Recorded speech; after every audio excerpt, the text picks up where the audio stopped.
Thanks for joining me, everybody. So, can Republican Senatorial nominee in Massachusetts, Geoff Diehl, win against Elizabeth Warren in what would be described as the upset of the century, frankly? The short answer is yes, he can.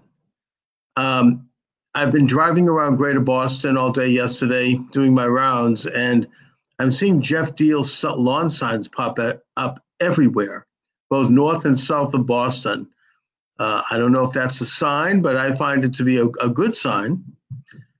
And I think that, however, I don't know a lot about Geoff Diehl other than listening to him appear on Howie Carr's show on WRKO and Jeff Cooner on WRKO. And he certainly has the issues in his pocket. He could run on those issues and, by conventional definition, beat Elizabeth Warren easily. She's already given an interview where she's called for a 50% tax increase. Nobody in this state wants that, including the most liberal left-winger. It's not exactly sound thinking.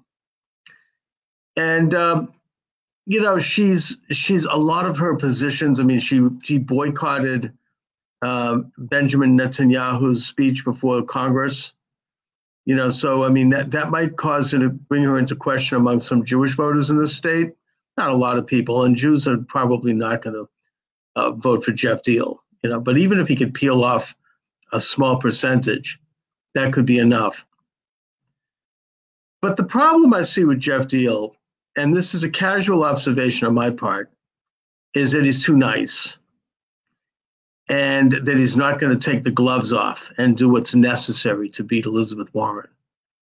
Now, either Geoff Diehl, and he seems to me to be a person that is just conditionally nice, and that's a problem in this business because Elizabeth Warren is one of the meanest, most vicious, most hard-hitting, ugliest public figures, and prides herself on that. If you listen to her language going after Donald Trump, whether you hate or like Trump is beside the point. It's so utterly below the belt and nasty and so egregiously so that there are very few people right now in public life who are doing this. But of course, the left hails that as courageous and they put big pictures of her face close up on the front of magazines. But I think that Geoff Diehl, being a nice guy, he can't win just going on the issues. He is going to have to be mean also.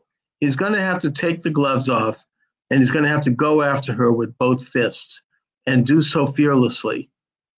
So the question is whether or not Geoff Diehl is just another careerist, another self-interested hack who wants to play the game and do pretty well, but not really make too many waves in politics and, do respectably in the election, but lose.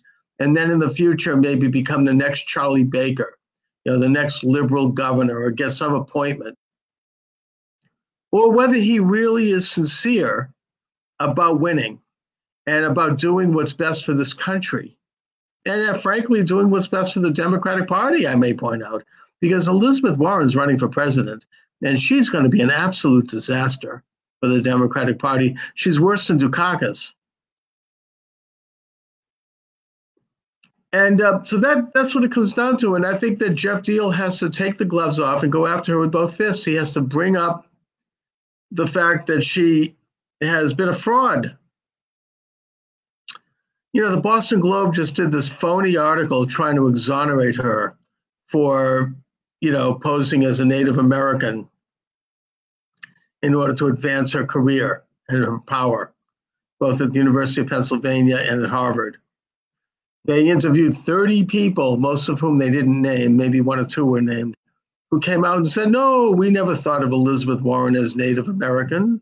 We don't think that Elizabeth Warren did that to get into Harvard. Of course, what they didn't do was ask Harvard and ask Elizabeth Warren to release the manuscript that would show whether or not she actually checked the box for a minority. They didn't ask for that because she has a right not to show that. We ought to demand that. Geoff Diehl should run an ad in the Globe every day saying day number 50, day number 30, release the manuscript, release the manuscript. Let's find out what she did. She should take the 23andMe test. She probably already has and knows that she has no Indian background. But she's the one that made these claims to get ahead, allegedly. Fine, let us show otherwise. Let her release the manuscript and we'll straighten it out. Elizabeth Warren was one of the biggest frauds to come down the pike in a long time, even for liberals. And I think that if Diehl swings at her, if he shows that as a lawyer she made millions of dollars from big multinational corporations, including Dow Chemical, a chemical company, trying to screw women who had breast implants.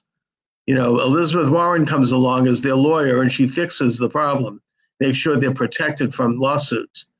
Women are crying out from the grave probably for justice on that. And this is the woman's champion.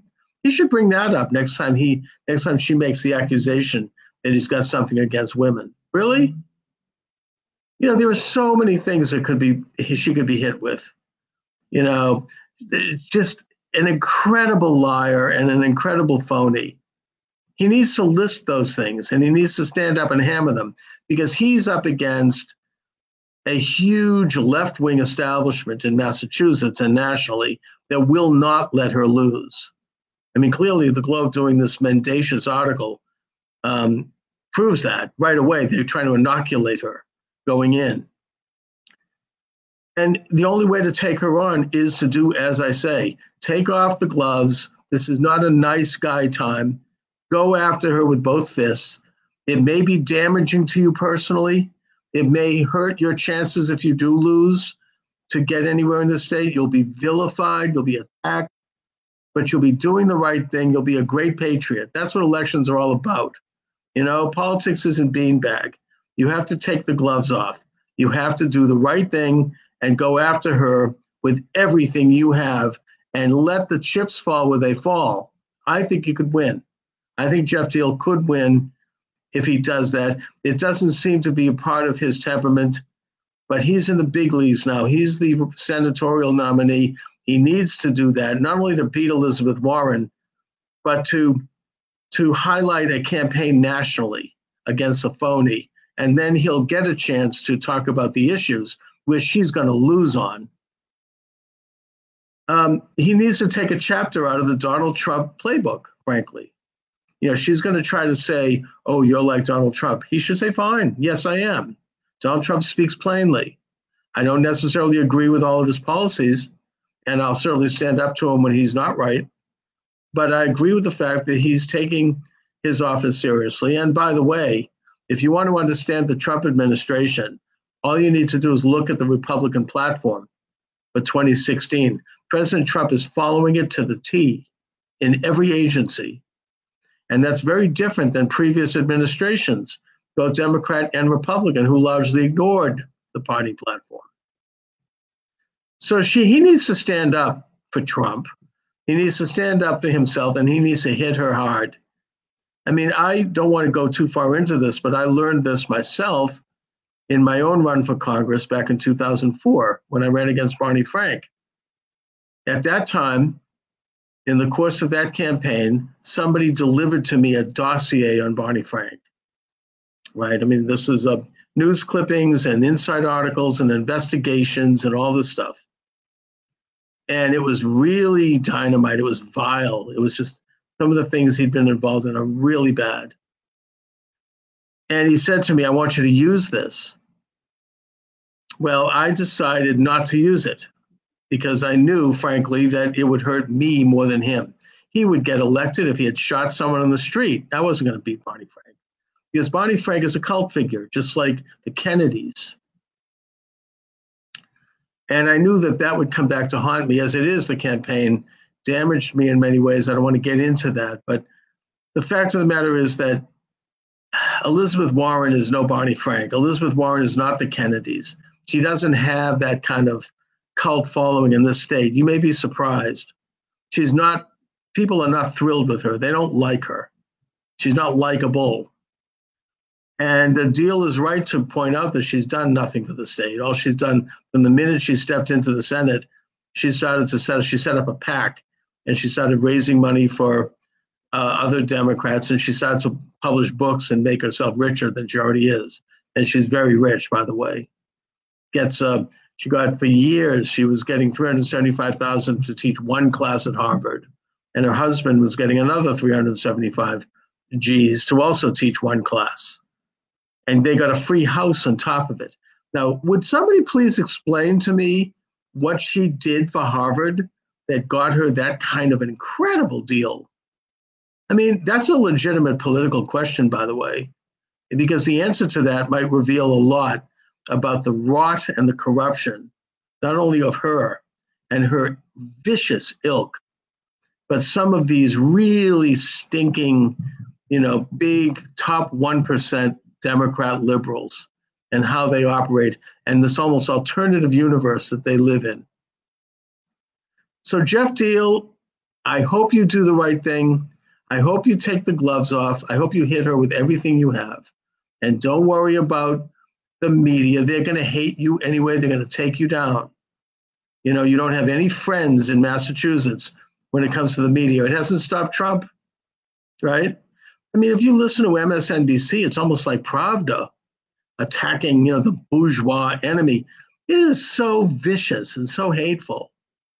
And yet Trump continues to go on in spite of what I would argue is a virtual attempted coup d'etat against him and against his followers, and which may very well turn out to be a coup d'etat, hopefully, God willing not. He continues to forge forward every day, doing his job, implementing his agenda, not only of making America great, but of exposing the deep state and sweeping out all the corrupt swamp that has been building up in our federal government for the past many, many decades. Diehl needs to get on board with that. Let the chips fall where they may. Go after her. This is a real campaign. This is real life. This isn't a time for you to audition to become the next Republican mugwump. Do the right thing. Take her on and beat her. Anyway, thanks for watching, everybody.